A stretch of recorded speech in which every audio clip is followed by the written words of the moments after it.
Hello and welcome to the Real Zero podcast with me, Daniel Grant, and Hugh Montgomery. Hello again, Dan. Hi Hugh, how are you doing today? Not so bad, yourself? I am very good, and I'm excited because we've got a really good guest on today. Oh, I know. I've been looking forward to this. I've never met my guest face to face today, so this is a great pleasure. We've been doing a lot of stuff online, so real joy. Good stuff. Well, let's bring you in straight away. Tony, hello. Do you want to introduce yourself, please? Yeah, I'm Tony Burdon. I'm the CEO of Make My Money Matter.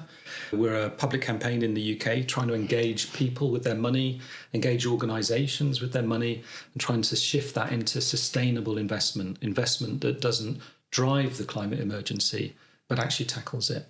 Great. Well, I'm going to get Dan to start asking you the question, but we always ask everyone the same question to start with. The climate crisis we know is a crisis. Same question we ask everyone. How long, if we don't really act aggressively now, how long before the structured civilization which we know and love no longer exists? How long would you say if we don't act? It's a fantastic question. So I sort of think in 10 years' time, I think 2035 we'll see the breakdown happening. The really interesting question from that is why, given that, isn't the world acting rapidly, seriously? You know, we're a campaign, we engage people with this, we talk about the evidence on climate, we talk to financial institutions, and we're not seeing that rapid action. Okay, so I was going to get down to ask you this question, but come on, let me ask you that one. We talked to Paul Eakin, who's an environmental economist, and I asked him that question too. I won't tell you what he said. So given that the evidence is there, everyone who works in this field has the same view that I've come across, that we probably without action, it's over for us. For us, I'm 62. Why is it these people, they must be clever, right? They can't be stupid if you're running a bank and why are they ignorant? Have they got a wrong political lens? Are they selfish? Are they psychopaths? Our economy and sort of certainly private investment runs on the notion of shareholder return. So the purpose of a company is to provide shareholders with returns. There's another level, which is when you work in that company, you want a bonus, you want to be paid well. So all of the incentives drive everybody to invest in ways that make money now. A lot of that is focused around short-term return. If you look at someone who works in a bank or an investment institution, they might work there 3 years, 5 years in a leadership position, then they move on. So the sort of loyalty to the long-term company isn't really there. It's short-term focus for profits and short-term focus for big salaries and big bonuses. But Dan and I are doctors, right? And we deal with health all the time by nature of our job. And there are people who will say, well, I'm just going to shoot up heroin now because it's really good fun and, I really don't care if I'm dead in 10 years. And there are people who live their lives like that, which I get. But most rational human beings who enjoy life, who don't actually see no point in it at all, don't do things now to go, well, I'll have a bit of a laugh for a couple of years and then I'm dead in 10 years, especially if they're not young and especially if they have children, they're going to kill their own children. So why does this immediate bonus mentality trump their own survival and that of their own family? So you've got the financial system, which I think is not fit for purpose in a world that there's a climate and nature emergency. So then above that, you have governments who, have regulatory bodies that work nationally and globally. So the heart of the problem is our politics. So politicians are even more short-term than bankers, if you can believe it.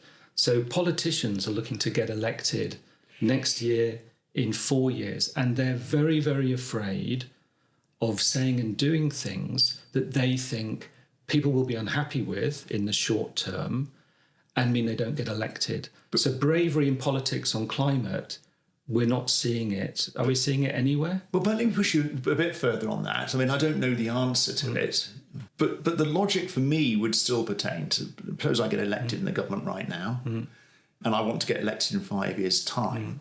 If I haven't acted correctly, I won't be alive with a meaningful quality of life. My children might be dead in 10 years from now.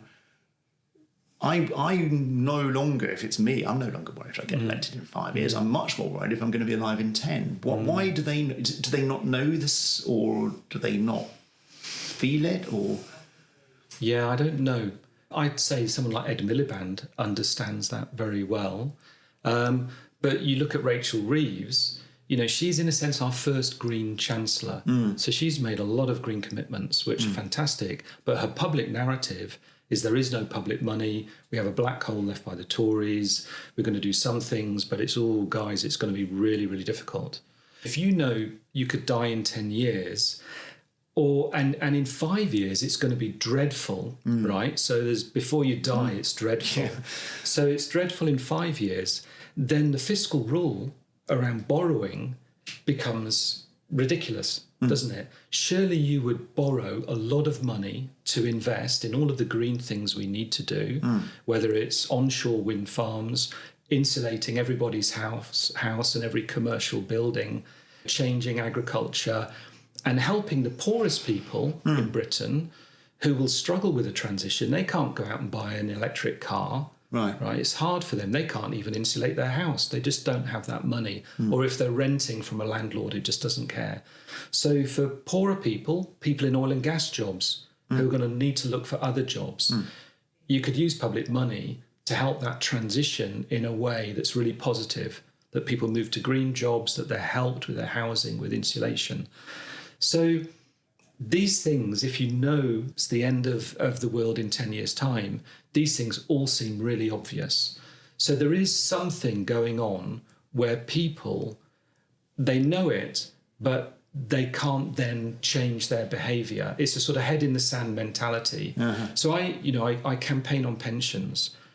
Most people in the UK don't save enough for their pension. They're going to have a retirement that's pretty horrible, right? Because they won't have very much money. You know, there's that sort of, who said it? You know, life is nasty, brutish and short. Yes. Right? Well, life will be nasty, brutish and long for those people, for millions of British people, because they're not saving enough. The thing is, they know that, right? But they don't want to look at it because it's just so scary. You just think, okay, look, I could put more in my pension, but I need to buy something now. It's really hard. I don't want to think about the future because I know it's going to be tough. Let's hope it's better. Well, it's interesting. There's name check a guy called Steve Henry. I don't know if you've ever heard of Steve. He was probably, in my view, one of the world's greatest advertising creatives. He did the original iPod campaign, amongst others. And when I was first talking to Steve 20-odd years ago about how you change behaviours, he said climate change is like changing health behaviour. Humans aren't very well wired for stopping doing things that are immediately pleasurable, that are associated with some indeterminate medium-term risk. So he said that's why public health campaigns generally aren't effective on drugs, alcohol, cigarettes, and unprotected sex. They're all great fun right now, and they're all associated with a risk that might be in 9 months if you get pregnant, or in 10 years' time if you get, or 20 if you get lung cancer. But humans are very poorly wired for the beer, cigarettes, or the unprotected sex, or the drugs now, and the medium-term risk. And he said climate change is the same. We all like the fix of the holiday and the heating and the everything else, and we sort of can't. And it's even worse than that. So you've got that human problem, right? So then you've got politicians who are a bit averse. So who owns the public narrative, right? So I think politicians should be leading with a positive vision of the future. And that sort of public narrative around transitioning to a lower emissions economy, to greener jobs, to all of these things is not really out there. And it's worse than that, because then you have the forces of oil and gas companies, Shell and BP and Exxon and all the people who back them, all the companies that rely on fossil fuels and make money from it, the banks, Barclays, HSBC, who make money from financing fossil fuels. You know, what's the public narrative? The narrative is, well, you're going to need oil and gas for a lot longer. EVs, they cause more emissions than petrol cars. Oh, and what about their tyres? Create particulates, which are terrible, right? So there's a propaganda machine that's financed by billions. And every day for decades, relentlessly, it's been just undermining public knowledge, awareness, belief, all of those things. Well, I'm going to close down in a second and hand over to Dan to ask you some stories. But since we've started off going down the political thing, what we like to do here is help people understand the nature of the threat and how grave and severe and immediate it is, which I think we've done now, or you have. We touched on politics. So what's the ask of the people before we go on to pensions finance. Yeah. What do we want listeners to this podcast to do that might help move the body politic to do the right thing? Do we need to send emails to Keir Starmer and Rachel Reeves and say, we love you, we support this transition fully, we'd like you to see you go further? Do we write to the opposition parties to say, we'd like to see you are more likely to get our vote if you move into the state? How do we help? Yeah, the first thing, write to your MP. They're your local MP, and say you're really scared about climate change, and the only way you think to tackle that is to transition rapidly, so you really support that. Where does your MP stand? Okay. Will you support this? If you've got the time, we're all busy, write to Keir Starmer and Rachel Reeves and demand faster action, not just it's going to get worse before it gets better. We've got a climate and nature emergency, so we need to act now. So ask your MP first. If you're voting on anything, always just vote for people who are passionate about transitioning the economy. And make it clear why you're doing it. Yeah. Great. Okay. Dan, I mean, we've got Make My Money Matter here, the CEO no less. And they are leading in Great Britain in trying to help people understand how your money, Dan and mine, might be financing our own deaths and those of our children. So that's what they do, and they try to help us. So I'm going to let you start asking our guest about where the money comes from to finance the fossil fuel industry, how we're all responsible and what we do. Yeah, well, thanks so much, Tony. I mean, I actually went on your website last night and I did make a change myself that we were discussing yesterday, Hugh. Did you? But we'll touch on that towards the end of the show. Tony, I want to pull you back a bit before we go into what you do. And I think when we come to this on this podcast, very much you are the total expert. Hugh is the general expert at everything. And I'm very much the person who can see there's a problem. But I hear a lot of talk, I hear a lot of chat, but you don't see much action. And like a lot of people who probably listen to this, you know it's an issue, but you're a bit lost. But first of all, for you, how did you transition into this? What was your story? How did you come to set up what you do now? Yeah. So my very first job was in Malawi as a water engineer. I was a volunteer. I worked for the Malawian government, putting water into villages. And women and girls were walking for 5 kilometres to get water, dirty water. So what I found was that I could make a difference. And I didn't know that. I was 20 years old. So ever since then, I've been passionate about trying to make a difference. And I ended up working in international development, worked for Oxfam a long time, then went into Treasury when Gordon Brown was there as a civil servant, helping him on international development issues. Then I went across to the Department for International Development. So I've worked overseas a lot of my time, basically focused on trying to tackle poverty reduction. And it was in my last job where I managed the private sector department. So we had a very large budget that was invested in businesses in poor countries and invested in institutions that were trying to tackle poverty reduction and grow those economies. And then I started to read the climate science. I was inspired I was inspired by Greta Thunberg. If you have a person who reads about climate science and then decides it's not worth going to school because there isn't a future, that's a kind of interesting story. And it got me more aware of the issues. And so then I started to work on climate and poverty reduction.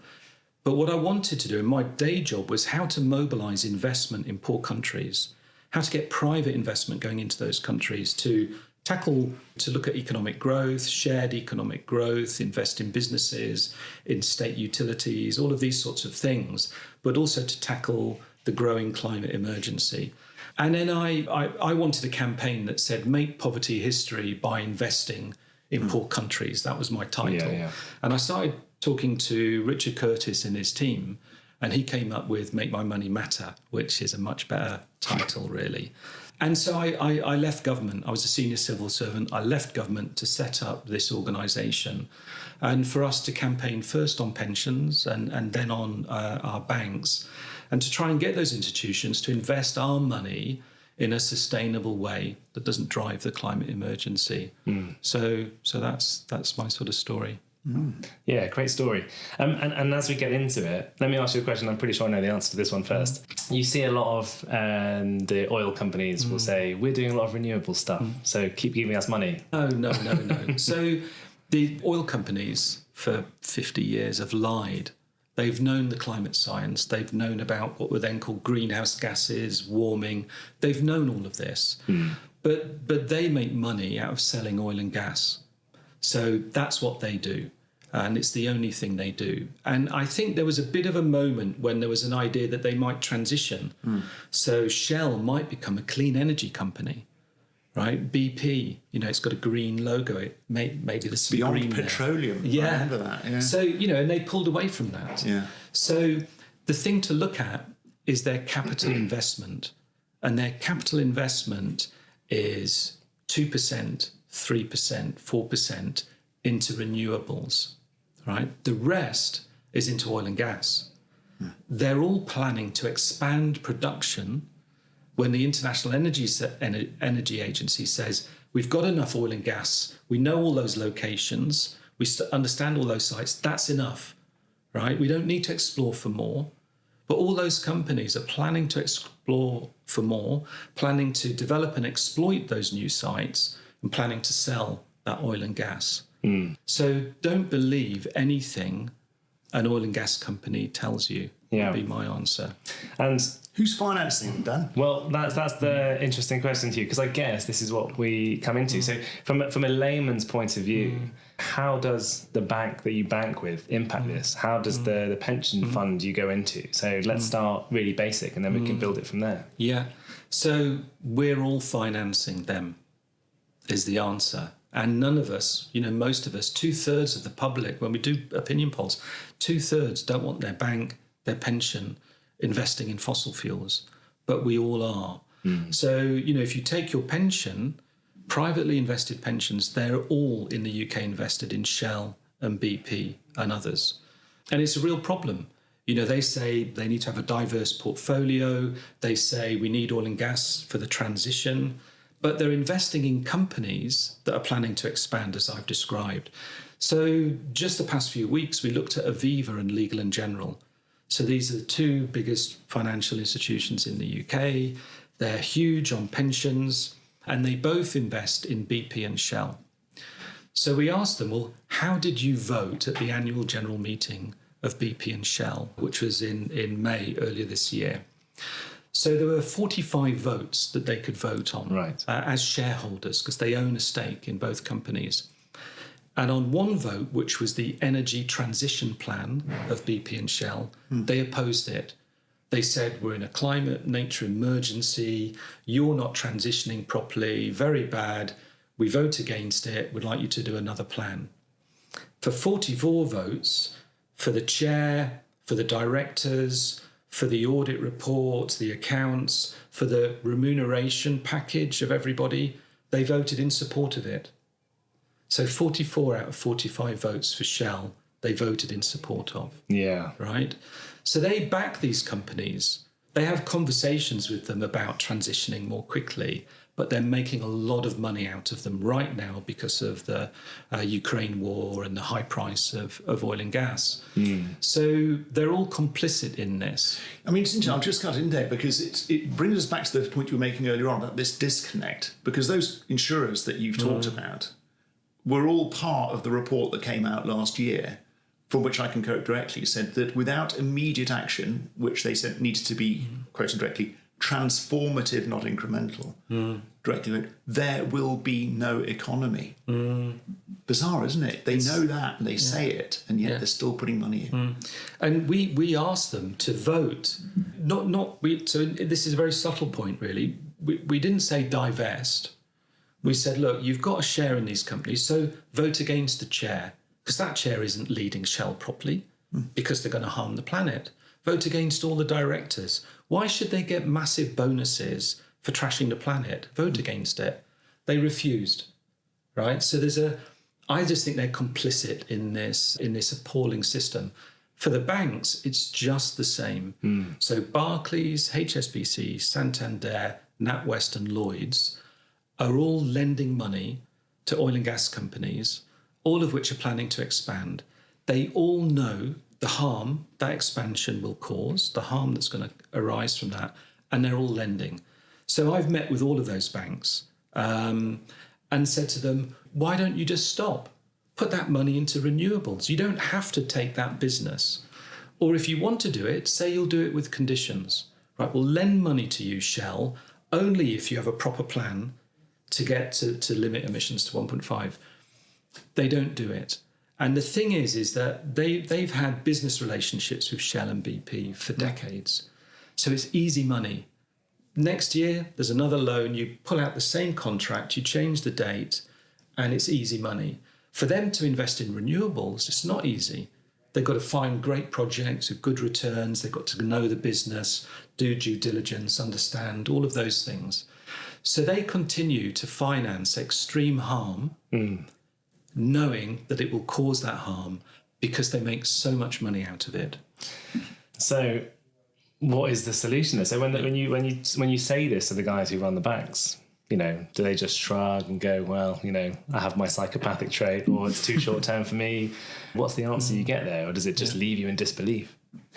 It leaves me in disbelief. You know, the people who are going to kill the planet are men in suits, right? Who they know their wine, they love fine food.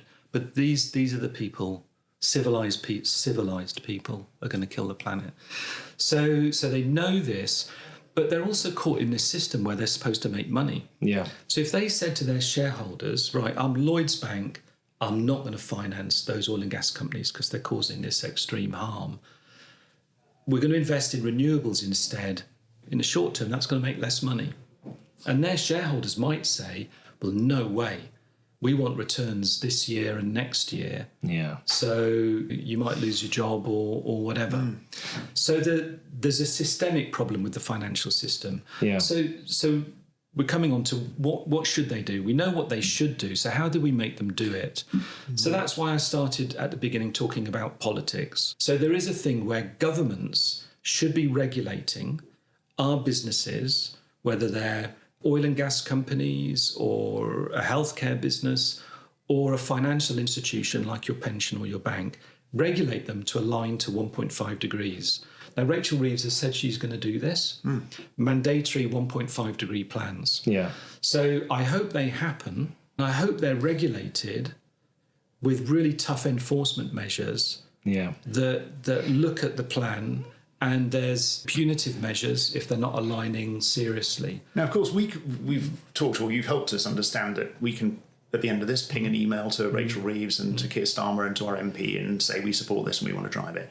But we were talking to Paul Eakin, we mentioned just now, as an environmental economist, and we were saying to him yesterday, well, look, if we all do move our bank accounts, because we all have a bank account, and we got 1.41 million people in the NHS staff to move, and a few other, maybe million more who work in social care and for drug companies and everything, what impact that would have. And he sat up. I mean, Dan and I both looked and he said, what, millions of accounts? And we said, yeah. And he went, no, that would really make a difference. Yeah. Is he right? If everyone listening to this podcast today removed their bank account from Barclays or whatever and went to, well, let's name check some good banks, right? Who do you bank with? Can I ask you? I bank with Triodos and Co-op. Right, so same here. Yeah. Okay, that's easy.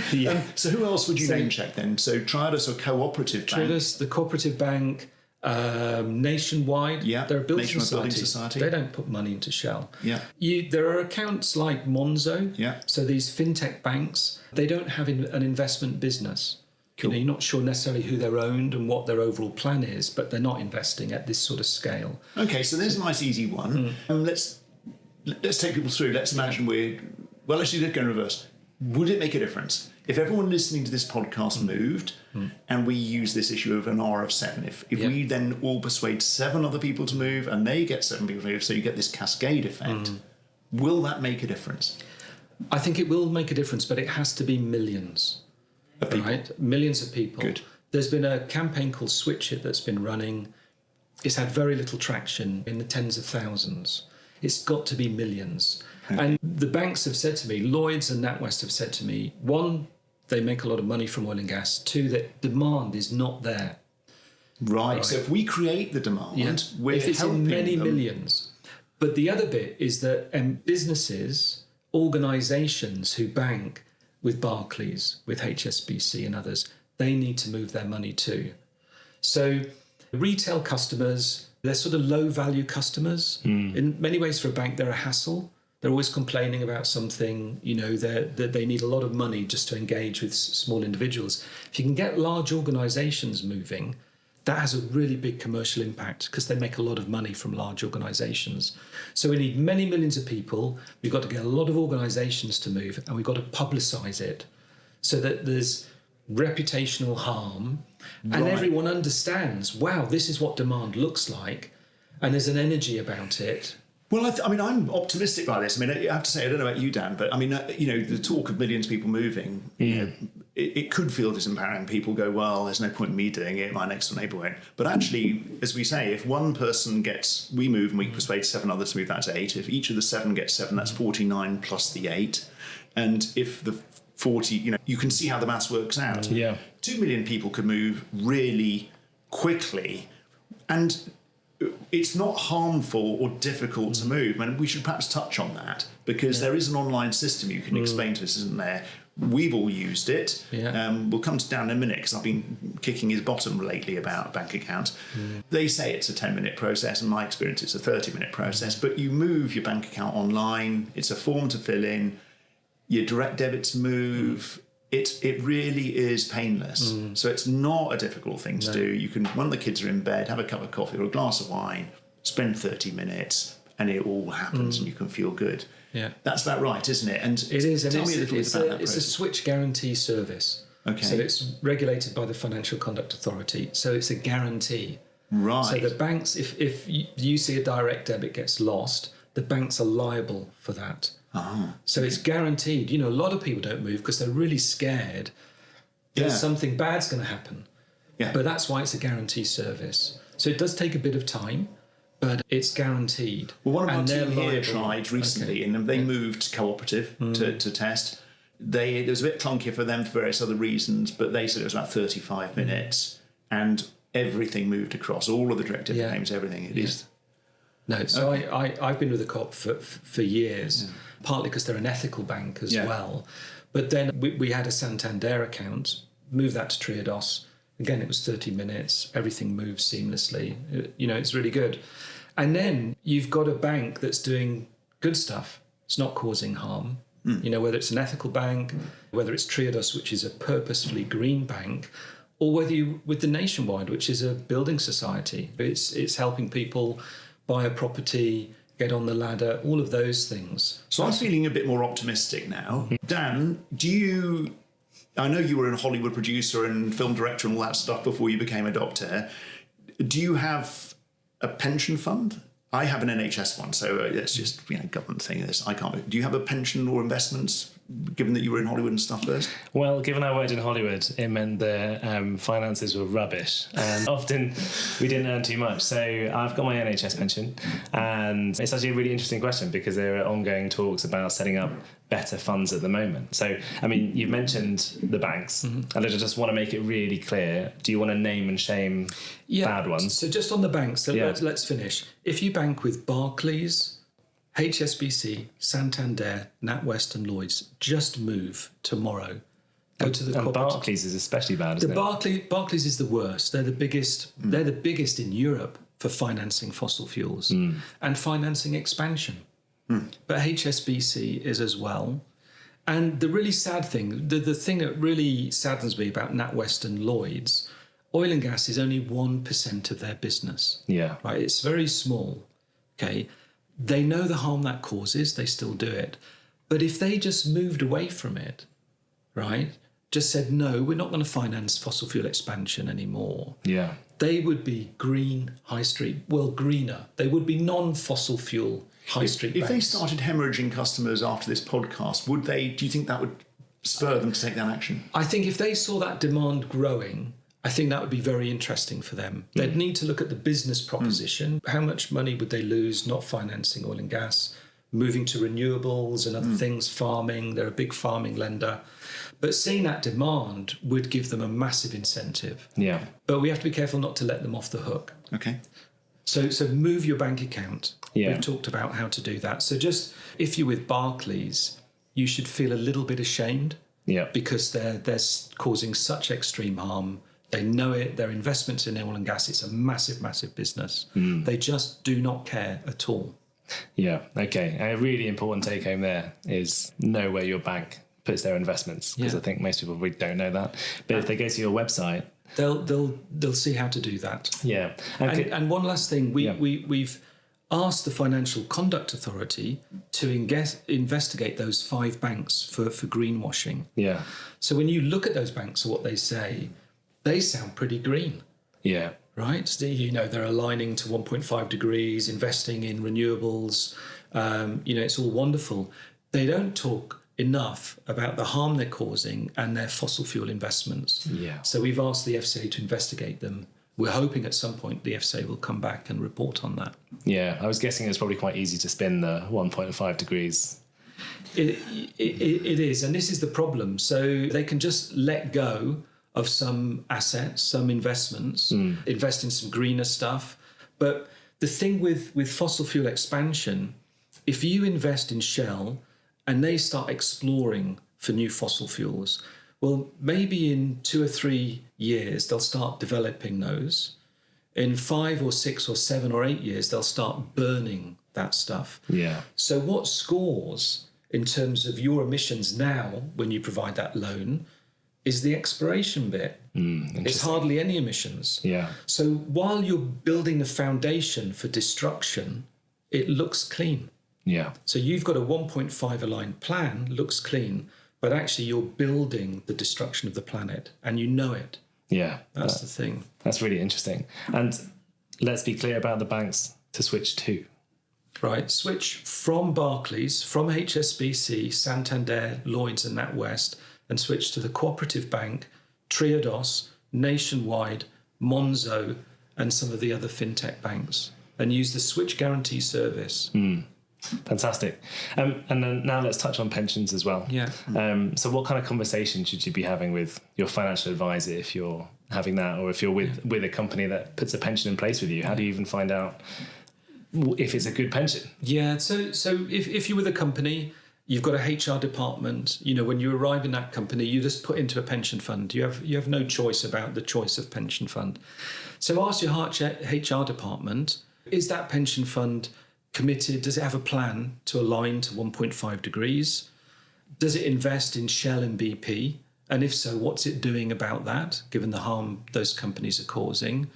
Is it investing in companies at risk of causing deforestation, which is another big, emissions area? And if so, what is it doing about that? So those are great questions that can be then given to the pension provider to start giving you the answers. And if you think those answers aren't good enough, start asking your HR department to maybe think of another choice of pension fund. So we worked with Ella's Kitchen. They're a B corporation that makes baby food. You'll see it in all the supermarkets. Yeah. And Ella's Kitchen had engaged with us earlier when we were demanding that UK pension funds commit to 1.5 degrees, which many of them did, and I'll come back to that in a minute. So they were with a pension provider that had made the commitment, but actually didn't appear to be doing very much about it at all. So over a period of time, they became unhappy. So they got a financial advisor to advise the company who's better than the company we're with. And they got 2 of those companies that ranked highest to do a pitch to Ella's Kitchen, and then they moved the staff pension. Yeah. And the provider that they moved to paid for the transfer, and staff said, wow, that was the best thing you did for us all year, right? Not the holidays, not the other things, but we just know now that our money's being invested in a way that we're happier with. So, this is interesting because individuals who've got a choice about where they invest can make those decisions. And we can help the organisations in which we work or for whom we work. We've done this for charities, which boards I sit on, we've moved. Maybe we haven't made quite as much money as the blood money we'd have got out of Ukrainian gas price inflation. But we've done very well out of investing completely ethically in all of those. And it seems to me that there is that feel-good factor. So any companies listening to this now, your employees you might find want to move. The other bit, of course, is the logic. If we continue to invest in the bad stuff and no one changes, we die. In which case, having the money in the account, the money becomes suddenly worthless anyway. Remember that actuary's quote, there will be no economy. It was pointless. if everyone does move on climate change, your money's in the wrong place because it's going to become worthless where it is. So the logic all the way through here is to be investing in the clean stuff, isn't that right? I mean, it seems to be wholly logical to do that. Yeah, that's absolutely right. And I gave evidence at a Work and Pensions Committee hearing in the Houses of Parliament and made exactly those points. So the trustees, the fiduciaries, the people responsible for managing your money in your best interests, right? That's their duty bound by law to manage that money in your best interests. And they do that for all pension savers and for retirees as well. So they've got to think of today's generation and a generation in 50 years' time. Okay, to make this easy then for a Dan or a Hugh, let's suppose I come into some money. I can't imagine how that would happen, and I now wish to invest some, or Dan, with his massive Hollywood earnings, has something to invest. Can we name check some? I mean, I know there may be many great providers there, but are there any companies that particularly you would say, well, look, go to them because they're really good at creating an investment vehicle for you that's green? Yeah. So we ranked the top 20 pension funds in the UK last year. If you go again to our website, there's a climate action report. It ranks the top 20. The best were Aviva, who I've just criticised earlier, Legal & General, and Nest, which is a really large, it's the largest in terms of members. So I'm with Nest now. But they only scored 5 out of 10. Are there any others? I mean, Paul, what did Paul mention yesterday? Was it ethical investment? Was that the name he used? We'll have to go back and listen to our own podcast. So ethical investments are a kind of tag for all kinds of investments. So the thing is, with these investment funds, there's a whole world out there. I can't advise on those at all. But when you're in an ordinary pension, you'll be with Scottish Widows, Royal London, Aegon, Cushion. We've ranked all of those top 20. The problem is they're all still in fossil fuels. A lot of them don't have policies to tackle deforestation. But they will change if you demand it. So this is just one quick point on that. So when we launched our campaign, no pension funds in the UK had made a commitment to align to 1.5 degrees. So we launched a big public campaign calling for them to do that. We got thousands of people to write to their pension fund and ask them to do so. We got hundreds of employers to do the same, like Ella's Kitchen or IKEA or Tesco or others. And that collective pressure got 60 pension funds to make those commitments, £1.5 trillion of assets, now committed to align to 1.5. So, demand, people power works. People demanding that their money matters and makes a difference. Great. So, I mean, this is becoming a bit of a common theme. And if we're going to move our bank, we write to Barclays and say, I've just moved my account because you are bad on climate, and I've moved it to the cooperative because they're good. That applies pressures. I guess the same is here. If you're in with one of the baddies and you say, well, I'm going to move to Aviva, you move. And you let the baddie know and say, I've moved because you're not good enough. And that applies pressure, I guess. It does. So when we did the climate action report, we got that published in Which magazine. So it went to thousands and thousands of consumers who are looking at this stuff. It also went to thousands of financial advisors. So then when individuals are saying, well, who should I be? Look at that ranking. I'm with the People's Pension. And that scored 1 out of 10. So when the People's Pension saw their ranking, they flipped. 2 weeks later, they announced some great big green tilting of their portfolio to become a lot cleaner. And we saw other pension funds do the same. So we're going to do a report in February next year. And we've told them all this. And we've said, we want to see you go up that ranking and take action. And they know they're going to be measured. So for individuals, make that demand both directly but also to your employer. And I think now there is a competition taking place between pension funds to be seen to be doing the right thing and actually doing the right thing. And so that demand really is effective. Okay, and we should just go back on one other issue because you and I have talked about this before. So my own university, which is UCL, are really good. Okay, shout out for UCL, they're fantastic. Our provost is brilliant. And they absolutely want to do the right thing with their finances. They genuinely do. They're rather stuck with some of their accounts because they are too big for a cooperative or a trust to cope. What's the advice we give organisations like that? Because they don't have to keep all of their assets with just one bank, do they? No. So a couple of quick things. UCL, fantastic. And what the universities have done, UCL with Cambridge University, but actually now 33 other universities in Britain, Britain's leading universities, have all done what's called a request for proposals to the banking sector, asking for fossil-free banking services. So suddenly these massive universities, billions and billions of pounds, who've been with Barclays and HSBC for decades or centuries in some cases, are now saying we're not happy with you and we want fossil-free banking services. That is a massive kick up the backside and a real threat. So let's hope that request for proposals comes back with viable alternatives. But the thing to do, of the 5 high street banks, they all offer international payment systems. You know, they're large enough to bank billions. Triodos is a bit smaller. The Cooperative Bank, the same. The cleanest of those high street banks is Lloyds. Yeah. NatWest is not far behind. So move your current account to Lloyds or NatWest, but your deposit accounts, you can easily deposit with Nationwide or with the Co-op. And why not put a bit in Triodos, who use that money for green investments? So big organisations then move to the goodies, because indeed Lloyds, I mean, they're around, I think the ratio is around 8.5 to 1 investments in renewable versus fossil fuels, and so they are the best of the bunch. Yeah. So they could move there, and then their current accounts they could move to the... Their deposit accounts they could put elsewhere.